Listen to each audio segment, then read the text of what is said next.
On today's edition of Career Lab with Levi and Babak, we connect with singer and songwriter Dave Hause. We follow his unique career to becoming a musician and learn more about the day Dave realized he was making more money playing his axe than swinging a hammer. Find out if you have what it takes to make a career out of music.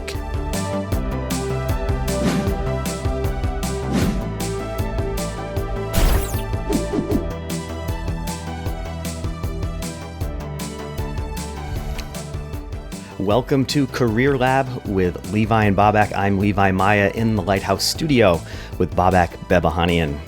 Ready to go to Lake Kachuma? I am, yeah. Right. Little Lake Kachuma. It's a beautiful lake here, about 35 minutes outside of Santa Barbara. We're going to rent the pontoon on Sunday, but watching the weather, because, you know, Lake Kachuma's got its own little weather spot, and I think about 97 by 10 a.m. Sunday, so we'll see. It looked a little warm, but, you know, more than 2 or 3 days out, I don't really trust the forecast, so we'll see. But if it's going to be that hot, maybe we push it. But you said it has a sunshade over the pontoon. It does. It's got a sunshade. I don't know if it's full, though. So my 3-year-old might not like, 6 hours of 100 degrees. So yeah. We'll see how that goes. Super excited for today's show. So thanks everyone for tuning in with us. Today on Career Lab with Levi and Babak, we're so excited to connect with Dave Hause, a Philadelphia-born singer and songwriter. Dave performs solo and with his band, the Mermaid. He recently released his 6th album, Drive It Like It's Stolen. His current tour extends from the U.S. to Europe. He's a husband, a father of twin boys, so we definitely appreciate Dave carving out some time to be on today's show. Dave, how are you? I'm doing well. Hey, buddy. How are you? We're doing well. I know I recently saw your twin boys, but you look good. You look good for having twins. You look like you're well rested and feeling good. No, I am not well rested, but what are you going to do? It's the sunshine that keeps me feeling good. Yeah, finally, the sun is back. I rely on water and sunshine. Yeah. Yeah, it's a pleasure to be here. Thanks for having me on. Boy, was that some lead-in. You are just wonderful at that, Bob. That was your best one yet, Bob. Yeah, it was. Really? It was all the years of doing it when very little people were watching. Well, AKA Missoula, Montana. And so how is that different than now? No one is watching yet. But I think Missoula, Montana next week. Yeah. Oh, really? Yeah. Oh, it's beautiful. May till September, I can't think of a better place that I've ever lived or visited in Missoula. Those months are just gorgeous. So you're hitting a sweet spot. Yeah, I'm excited. Yeah. Well, listen, we're going to get right into it. Thanks so much for joining us. So let's start off with, for those that don't know Dave Hause, how would you describe your music? The simplest way is to just say that I play rock and roll music. I mean, which is funny. I thought that was the simplest way for the last 10 years. But as I get older and realize, let's face it, we're in our mid 40s. When you're talking to a younger person, rock and roll is an unclear blanket statement. That umbrella doesn't really encompass enough to describe it. So people go, oh, like, what do you mean? And I typically would say, big influences for me are Bruce Springsteen and Tom Petty, and then The Clash. And, for someone who really has no idea about music, it would be like, I guess Green Day would be another band. It's a little bit punk influenced. The older I've gotten, the less so. The more it's just sort of like American rock and roll. It's based in songs. Like songwriting is the main thing that I think. I think of myself and I think of my career as I'm a career songwriter. But yeah, that would be the style. It's funny because people kind of like, oh, I don't quite get it. And then as soon as you say Tom Petty or, even Bryan Adams or something like that, people are like, oh, okay, yeah. Cool. You talked a little bit about that getting older and a slight change. Was that organic or was that something that you thought about, hey, I've hit this age, I need to pivot to this? No, it was pretty organic. I mean, I've always been more or less just a fan of songs, so I'm as interested in the Wu-Tang Clan as I am Slayer, as I am Patty Griffin, as I am Sheryl Crow, whatever. Like I love all kinds of music. I've always been a huge music fan. In terms of tastes and what I want to say, I started playing punk. It was a thing that I was super into in my 20s, and that's how I got initially going and developed a little bit of an audience. And so you become sort of attached to the first thing you do, and but naturally over the years, gradually, I've been working, I think, back towards the things that compelled me as a kid. What was on the radio when I was a kid. That's kind of what my music sounds like. Yeah. I think. And then that's kind of how you get back to that Bruce Springsteen or Tom Petty kind of thing. But whether I think it's a good question, because it was organic in that I always loved that kind of music. I think that it's a pivot in that I don't necessarily want to be tethered to playing in a rock and roll band when I'm really old. And I think by making songwriting the focal point, I end up with you end up with better songs that way, number one. So however you play them, whether that's with a band or as a duo with me and my brother, as a trio with our keyboard player, or me solo, you're going to end up with a better song if you focus more on that. And secondly, if that's the focal point, you can play with an acoustic guitar or a piano when you're very, very old in a small theater or something and have a nice night, even at the age of 75, if I'm still working then, Right. Something you can still present the work in a compelling way, if it's not tied to one specific style of delivery, you know? Yeah. And I think for lots of other genres that can get tricky. How are you although, people are sort of proving it wrong. It's like, is Public Enemy going to be playing in their late 70s? I don't know. It'll be interesting. But for me, I think in that sense, I can always pull it back to a folk style delivery. Right. And there'll be someone that wants to hear that, and there'll be some place that I can play that kind of music. So it's not totally calculated, but it is a better position to be in than if I was still in my rock and roll band and people were like, well, we want you to be a punk band. It's like, I don't want to just paint with one kind of color. Right. I know Levi's got a great opening question for you, but real quick, you mentioned Wu-Tang Clan. Best concert I ever went to, the former Sony Blockbuster Theater in Camden, New Jersey, Wu-Tang and Rage Against the Machine. Oh. I was at the same show as you on the same night. We just didn't know each other yet. What was that? That was late 90s, right? It was 1997. Wow. Yeah. Yeah. I think so. Something like that. 96 or 97. So good. Great show. Yeah. Yeah, so take us back to that time. When did you know this was what you were going to do?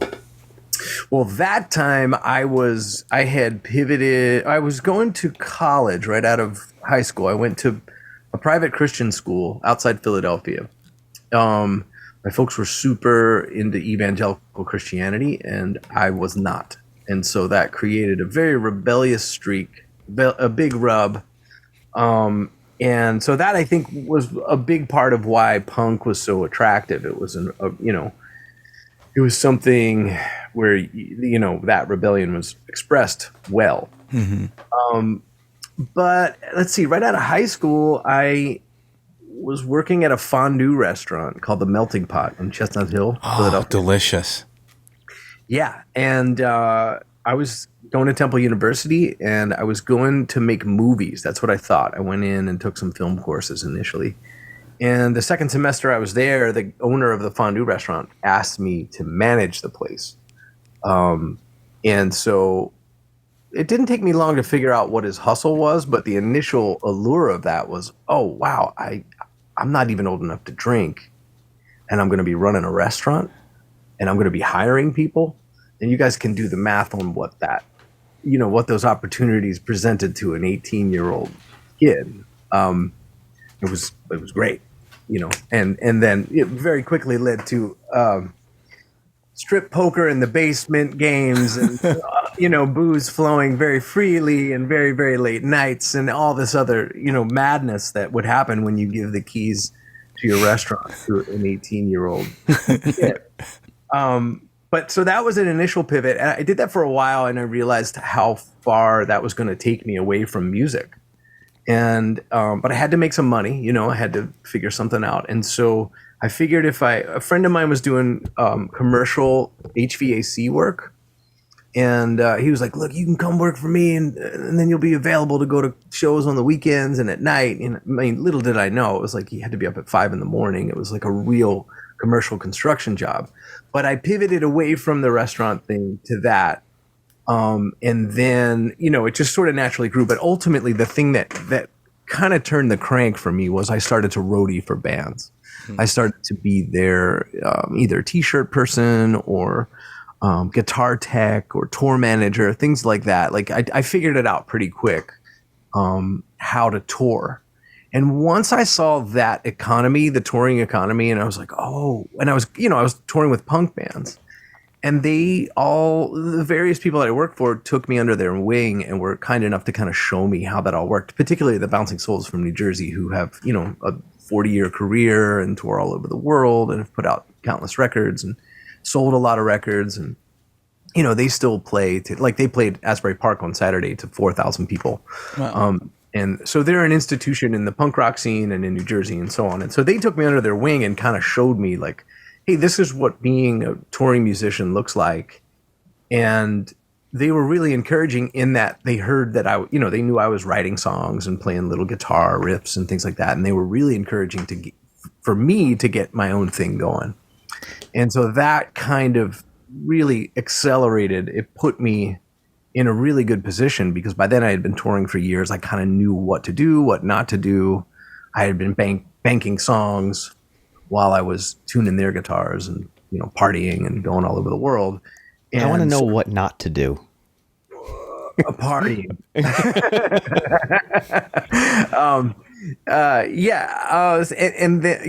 There's tons of what not to do. But ultimately, I started a band called The Loved Ones, and our first show was opening for them, the Bouncing Souls, to 1,200 people at the Trocadero in Philadelphia. So we started off on, first or second base. We kind of, the bases, we had runners on bass before we even played our first show. Right. And so that went well. We got signed to an independent record label that's pretty, that has a pretty big reach. We put out 2 records, and that partying that I was talking about kind of caught up with us. I was trying at the time to be a married person and be a homeowner and run a construction business and be in a punk rock band all at the same time. And then the crash of 2008 hit, which ultimately helped to set all those embers on fire, especially accelerated by pouring booze on it. So that was that whole initial saga of me like kind of getting on board, and people know who the singer of The Loved Ones is. Like the people would come to see The Loved Ones. We played all over the world. We played in Japan. We played in Europe. And it was about 5 years of really hard work. And then that crash hit. And just to go back a little bit, the reason I had a construction business was I had started a punk rock band at 27 years old, 26 years old or something like that. And I had a mortgage to pay. And so it was like, well, I can't go from roadie wages, which is, whatever that was, $1,000 a week, to going to like $1,000 a month that the band makes, because when you first start, there's no money coming in. And so I kind of, necessity became the mother of invention, and a friend from high school who was a really good carpenter was looking to go out on his own. I had been contracting all those years when I wasn't on tour, and we went into business together and really did well. It was leading into that financial crash.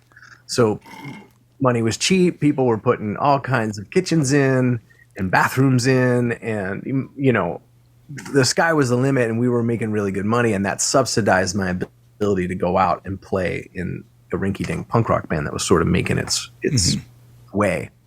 So that was that whole thing. And then after the crash, I kind of was like, well, I don't want to go out with my punk band.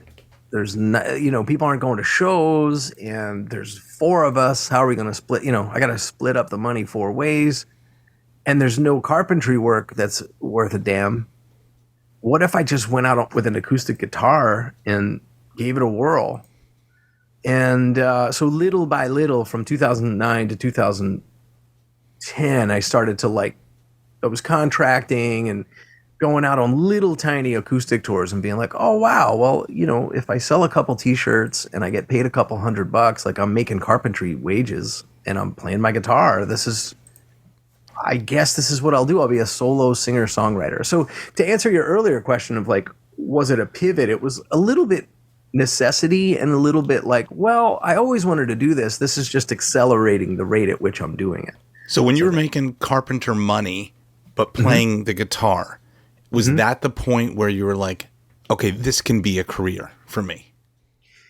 Yeah, I think so. I think, it's funny you bring that up because that's a really good question, Bob. And I wonder if we've talked about this privately, and that's how you. No, we have not. It's on my list. It's number 6. And that's how you had the insight into that. I think about it that way still.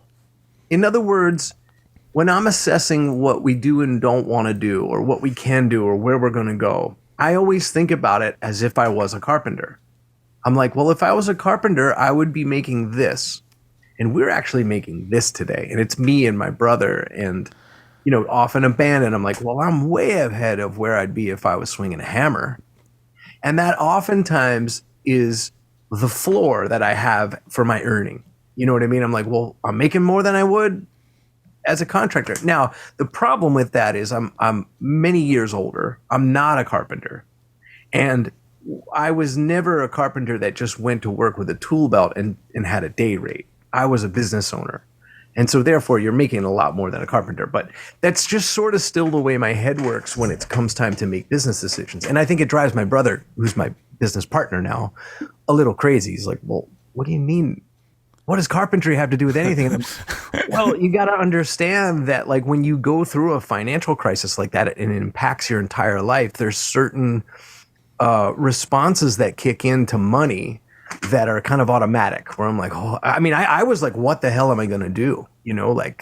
I was making a lot of money and able to live in the suburbs of Philadelphia comfortably. And, I had a 5-bedroom house and all this stuff. And suddenly both things that earned money for me, one a little bit in the band and one in contracting, kind of dried up at once. And we were all, there's a lot of panic around that time, as you remember. So yeah, I think that's still, I was like, oh, well, I can just kind of show up in a car and make more money in a day strumming my guitar almost all over the world than most working class people can make. And it felt like I was getting away with something. And on some level it still does, to answer your question. That's for the psychology of it. The one thing about the work you do is that I think intrigues a lot of people because they don't know what it really entails is touring. What's it like to go on tour? What, we hear the gamut of it's a, tour of the world, great time, to it's grueling. What's that experience been for you? It's all of those things because, I mean, your draw in terms of how many people are coming to see you changes town to town. And so you could, if we're playing Philadelphia and you see video of that, if you play that on this TV show, it's going to look like we're rock stars. If you played video of us playing in Toronto or London or Germany or, you'd be like, whoa, this guy is killing it.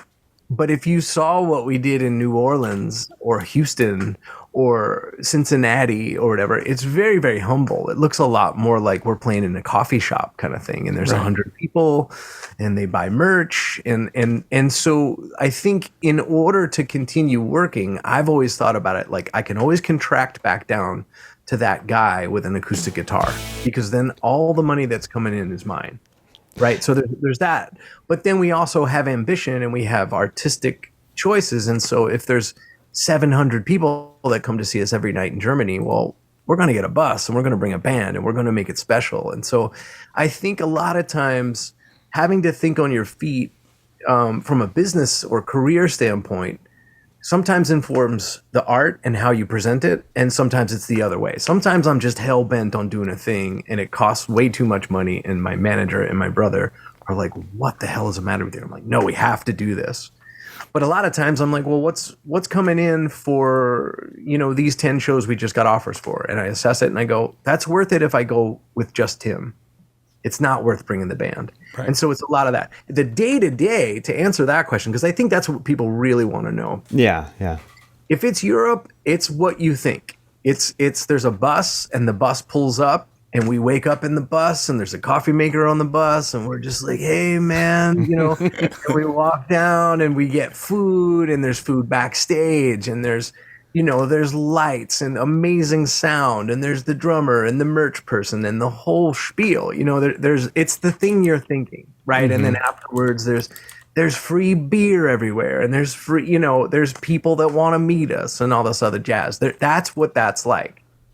What touring in the southern part of the United States is like kind of working in a Starbucks every day, but you have to drive 200 miles to the next Starbucks. Right. You're showing up and there's people there that want to hear you and they want to pay you to work. They want to pay for the songs that we make. They want to buy records. They want to buy t-shirts, but there's not that many of them. And so our creature comforts are conceivably less at those kinds of shows. But Tim and I, again, we've been doing it long enough to know all right, but we know where we want to eat. We don't have the whole band to worry about in Houston. We're just going to go eat a nice dinner either way. We know where we want to stay, which is like a nice hotel. We can afford that. And then we sort of just move according to those things. So I'm in a unique position. A lot of bands are like, well, there's 4 of us. We can't go there if they're only going to pay us $1,500. And Tim and I are like, yeah, that could work if there's a string of shows, Right. So it's an interesting type of work because, when you play music for a living and increasingly as you get older, people are like, oh, I've never heard of you. You play music, I've never heard of you. It's like, oh, you do law, I've never heard of you. Why is that a prerequisite for my level of success? And that's just ego. You have to sort of fight that. You're like, oh, you're in marketing. Why don't you market for Apple? That would be an absurd question for me to ask a guy at a barbecue. I think that's also something that's come up with this writer's strike as well. People think the writer's strike or the actors on strike, that it means only, A-list, celebrities that are affected by this. And they don't realize that there's union actors and union writers that are making a nice living that you've never heard of before. This is not just Brad Pitt and Jennifer Aniston, Well, that's the thing. I mean, there's in everything, there's a working class portion of every career, right? Mm-hmm. Where you can make a decent wage, you work hard. I got to go to work often. Right. It's not like, but it is a funny thing. Yeah. I mean, actors get it bad too. You're like, oh, you're an actor? Anything I've ever heard of? Yeah. But that's like 85% of that workforce. Mm-hmm. It's the ones, Yeah. Right. So it is, but it makes me less apt at a barbecue where I don't know anyone to say even what I do. I'm like, I don't want to hear it. I don't want to get into it or whatever. It makes me a little bit more bashful about playing my hometown because it's like everyone in my hometown knows what I do.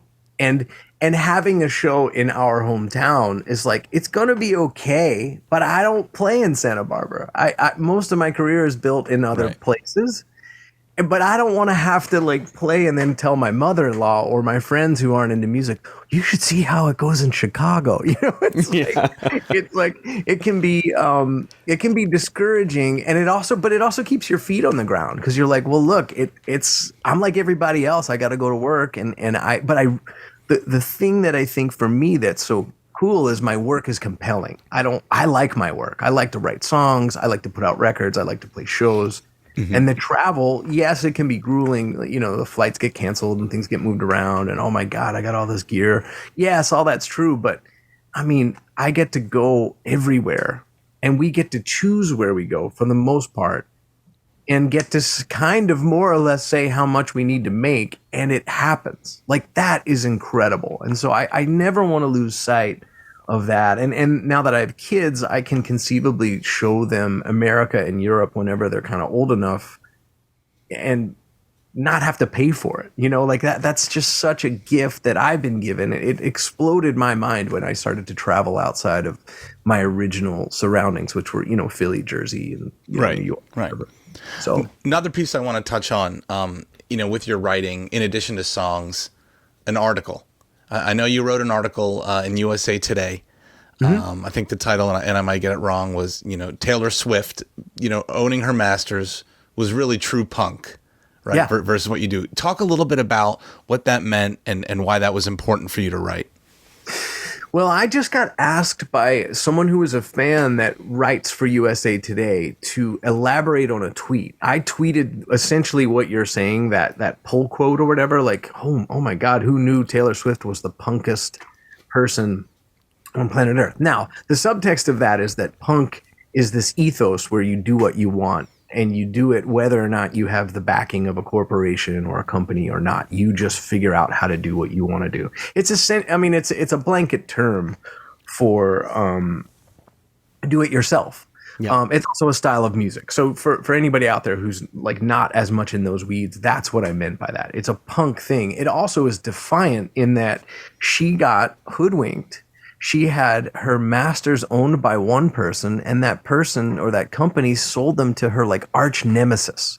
This guy that she had all this beef with, this Scooter Braun or whoever the guy. I don't know all the ins and outs of it. But basically, instead of laying down and saying, oh my God, my luck is so cruddy, she was like, I'll just re-record them. And she's gone on to eclipse the popularity of all of those records with her own. She owns those masters now. Those are the master recordings that you turn in that people listen to. And that's what you use to make records. And that's what you use if they call you up and they want to use your song on TV or in a movie or whatever. And so that the economic usage of your song is in the master. And that's typically what a record label owns or a publishing company has a piece of or whatever.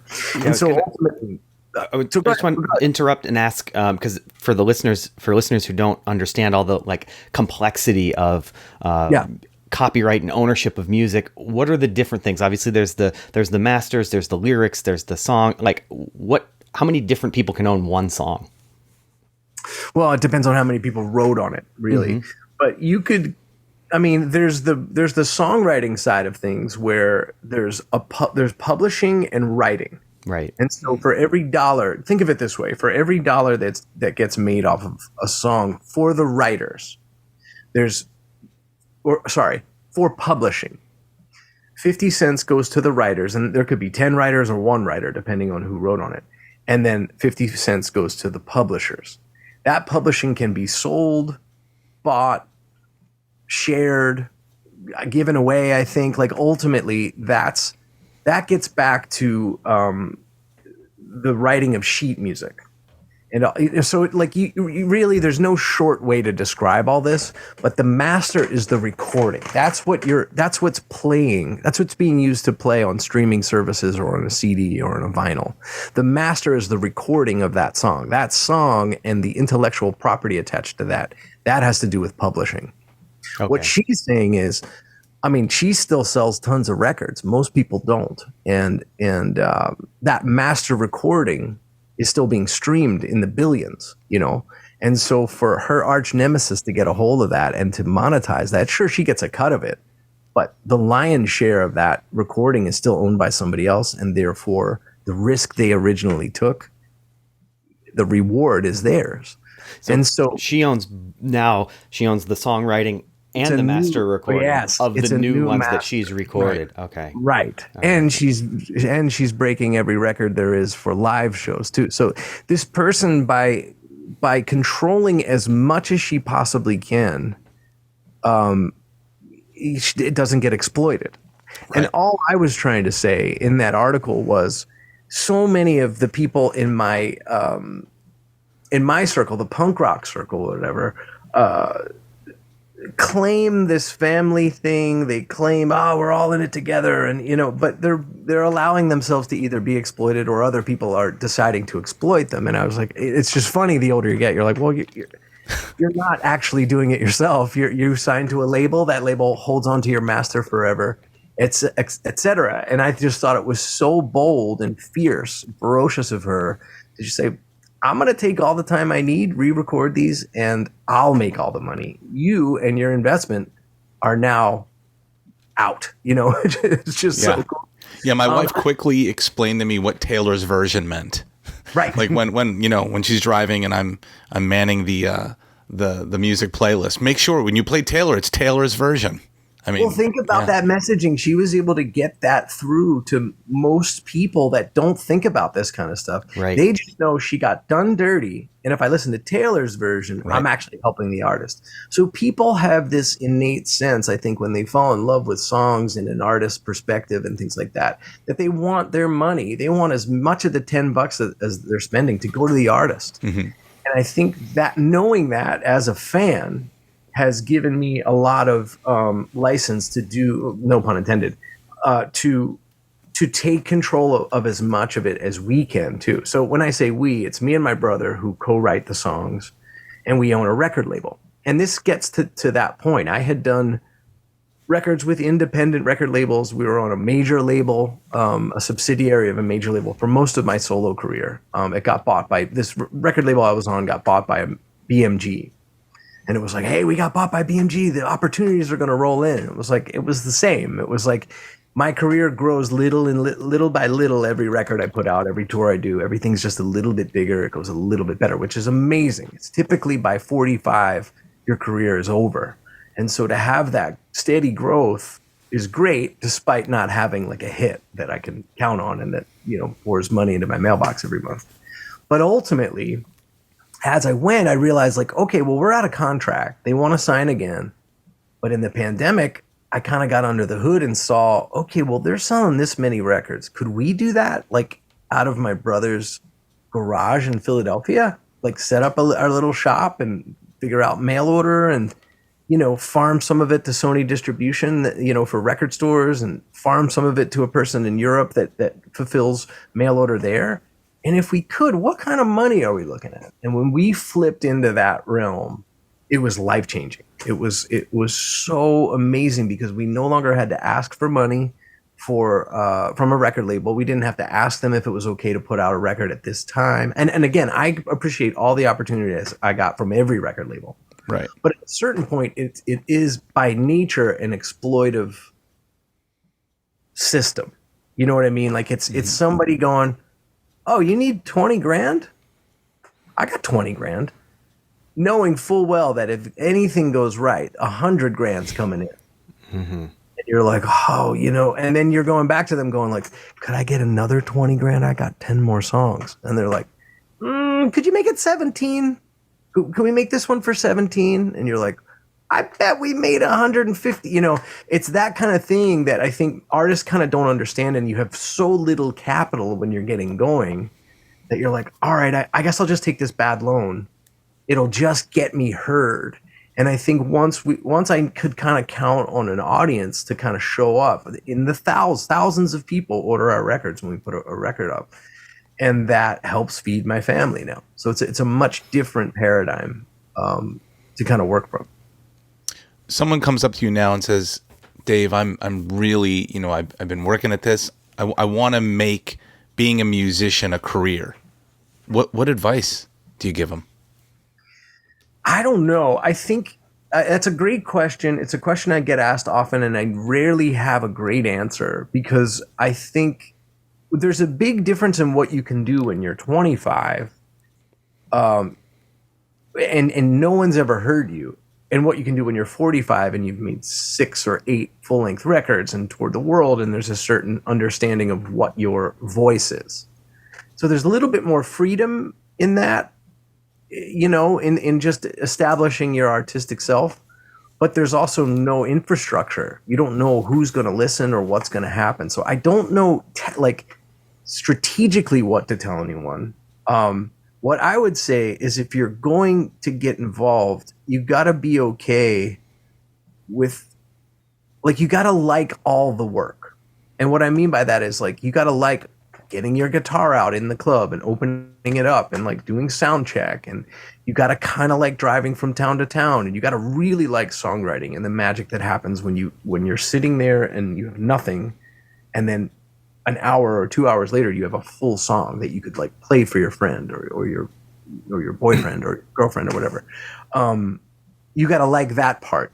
And because I think if you're really into all that, then it doesn't feel as much like work, because it's so much work. It's an incredible amount of sacrifice. It's not easy on a family. It's not easy on a relationship. It's hard to navigate being a parent. I think when you travel as much as we need to. So I think, it would depend on where the person was in life. It would depend on like, if they had 3 kids and a really good job, I'd say like enjoy doing it as a hobby and see what happens, because why would you blow up your life?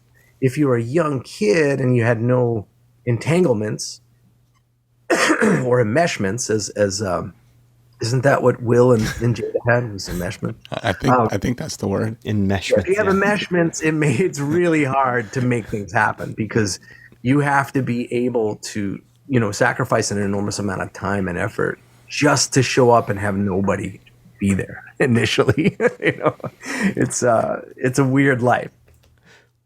We ask everybody who comes on the podcast this question, and I'm really eager to see what your answer is. AI. What do you see as we're just going to go short term, can't even predict long term. Short term, next 3 to 5 years, how does AI affect the music industry? How does it affect you specifically? I'm not that worried. I mean, I'm more worried about how it impacts democracy and poor people, and how information gets spread around that will could really damage humanity and the ability for us to slip further into an inhumane world. Right? It could be like social media 2.0, like to the extreme. Yeah. Yeah, and if those are the true worries, like songs and songwriting are very low on my priority list in terms of things that are threatened, because most of what I have built for my career is based on my perspective. And I think you could probably plug in like, hey, make a Dave Hause song about going to Lake Kachuma to an AI thing, and you'd get it pretty good. But I highly doubt that anyone would be snowed. At least not yet. Mm-hmm. Because I think what makes, big or small, whether or not you've had tons of success or a little bit of success, you're kind of going to Oppenheimer for Christopher Nolan's perspective, right? He's got a way of presenting the information that he's interested in that gets you excited, it gets you fired up. And I think on a smaller level, that's what I'm doing. I look at the world in a peculiar, is the glass half empty or is it half full? Am I worried about the future of America or humanity, or am I joyful? I try to put as much of that into the lyrics and into what I'm doing as I can. And I think that's what people respond to, is that honest approach to whatever it is I'm writing about. So AI, I don't think is going to be quite able to pull that off, at least not yet. And then if it does, it'll make songwriting so much easier. I'll just plug that in and I'll have a record for 20 minutes. I don't know. I think at the end of the day, when you get to sing songs to people as your job, and I've lived in Santa Barbara for almost 10 years, we're certainly not rolling in dough, but we've made it work in the nicest place you can find. So you can make a decent living doing this. And on some level, my dad worked doing accounts receivable for a stone quarry his entire life. And so when that's your model of what you probably do, when you're a kid, you're like, I'll probably do whatever my dad did or something close to it. Maybe I'll try to get a little. When that's your model and you've been writing songs and playing them for people for 20 years and putting out records, and we just invented a festival in Philadelphia that we put on. When that's your life, there's always a little bit of you that's waiting for someone to tap you on the shoulder and go, it's over. The jig is up. The jig is up. You have to go back to breaking up rocks in the yard. And I'll be like, all right, okay, I get it. So there's part of me that, I'm working hard to not have to do that. I'm working hard to make sure my kids don't have to do that. But in the end, like, there is a part of me that understands that, the world will go on without songwriters. It won't be pretty. It won't be a world I want to live in. But I get that my place is I get what my place is in the world, and I appreciate that, and I'm humbled by the fact that I can still do this work in spite of all that. And so the AI thing, I'm more worried about like what kind of monsters that's going to pull out of the closet for like American democracy or racism, or what I mean. It's going to have really wild impacts. It could affect the water supply or something like that. Like, I'm more worried about that when it comes to AI. Yeah. Is there a instrument you wish you knew how to play? Guitar. No, I mean, yeah, I wish I had a more comprehensive knowledge of all the instruments. I think that's the detriment of punk rock for me. It was an easy thing to learn how the mechanics of that music worked, and it allowed me to get going and make up songs, which is awesome. It's beautiful. It democratizes the entire process. It also can keep you limited in terms of what you can and can't do. Like, I'm not a virtuoso at any part of any instrument. And so it puts me in this bizarre position where it's like, well, I'm really good at being Dave Hause. Like, that's the thing I'm actually good at, whatever that means. And that's when you come to see the various iterations of whatever that show is, that's what it is. And so it even more makes it feel like a hustle. Like, man, I got away with something here. It's like, sooner or later, I might end up being more of a festival promoter than anything, if our festival continues to grow. So I don't know. I'm pretty humble about it all because, again, when you say you're a songwriter and you don't have hits, people go like, oh, that's a peculiar, like, how do you live on our street? I've definitely said to neighbors what I do, and they're like, wait, so I don't know any of your songs here? I'm like, it's complicated. I want to try something kind of on the fly here. Go for it. Yeah, I've got your YouTube channel up, and you mentioned earlier there was some live footage you thought might be interesting to see, so maybe we can just pull that up and hear a little bit of the music. Oh, I don't know that we would have posted a ton of live footage. Oh, okay. Yeah. That would be more like you would find fans posting that. You mean like literally from like people's phones in the audience and stuff like that? Oh, yeah. Like, we don't, it would be, Dave Hause plays The Ditch in Berlin or something. I don't know. It would be something more like that. Let's try it. But I mean, I don't know if that even exists, but like Berlin or here's something. Berlin or something. Yeah. I don't. Let's see. Yeah, this looks like it's from someone's phone. This is it. Awesome. I don't know where are we? Oh yeah, we're in Berlin. That was a great show. Keyboard players back there clapping. Mark, look at Mark go. Big hat.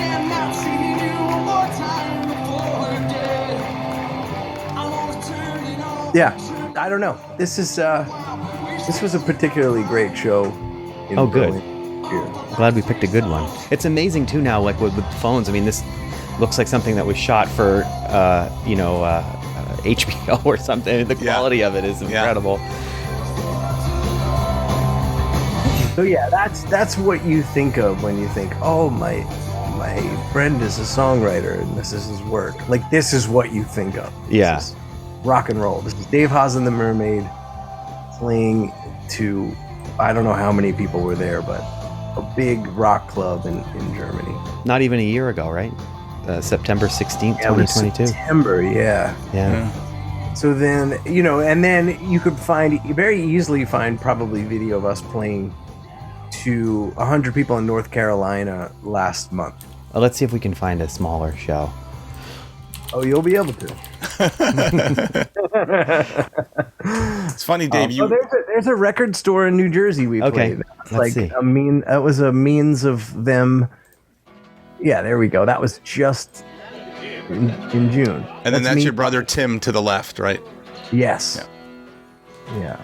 And so that's like, 75 people maybe bought a copy of the record in order to get into that record store. Mm-hmm. And the reason that's valuable for us to do is people want to come, but also it's a great way to establish a relationship with that record store. They're excited about the records we're putting out, which we own the master for. They're willing to buy more records, et cetera, et cetera. Right, so part of how the career or the business sort of develops. Because I guess I'm just trying to keep it as career oriented for you guys, because I know that's kind of the focus of the podcast. Yeah.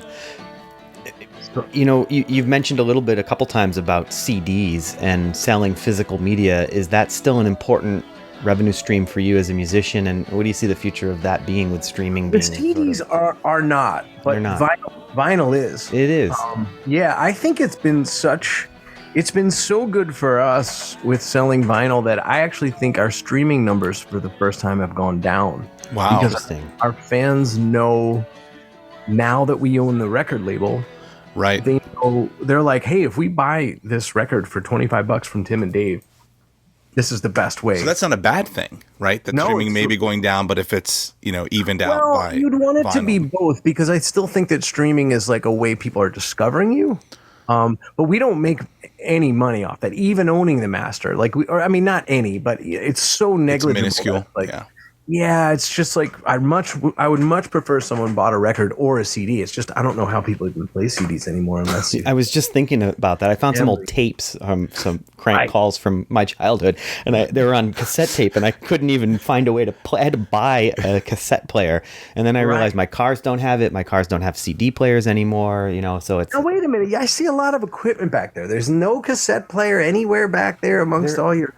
There is literally not. Now there is. I just bought one, but no, I don't have anything to play a cassette. I didn't up until last week. But a lot of that stuff, I don't have as much of a hot take on it all, because I kind of think about it like this. If Pearl Jam and Beyonce haven't figured out the streaming thing, then I'm not gonna. Right. Mm-hmm. In other words, I can sort of lean into the fact that it's a problem that we all have to solve. And I remember thinking about when streaming first started to take hold, Spotify first started to take hold, everybody in an interview wanted to know about it. And I finally realized it's just a matter of time before this comes for movies. Once files can continually get traded and made smaller and smaller, the movie theaters the movie studios. The movie studios and the movie industry is going to have the same problem. And now look at us. We're in the middle of a writers and actors strike, essentially around this very same thing. And so I think it becomes more of a cultural question and a cultural problem. Because a lot of that I think is informed by going to Europe. When I go to Europe, they've got all the same technology, but there's a different approach to life. There's a different approach to culture. There's a different approach to commerce.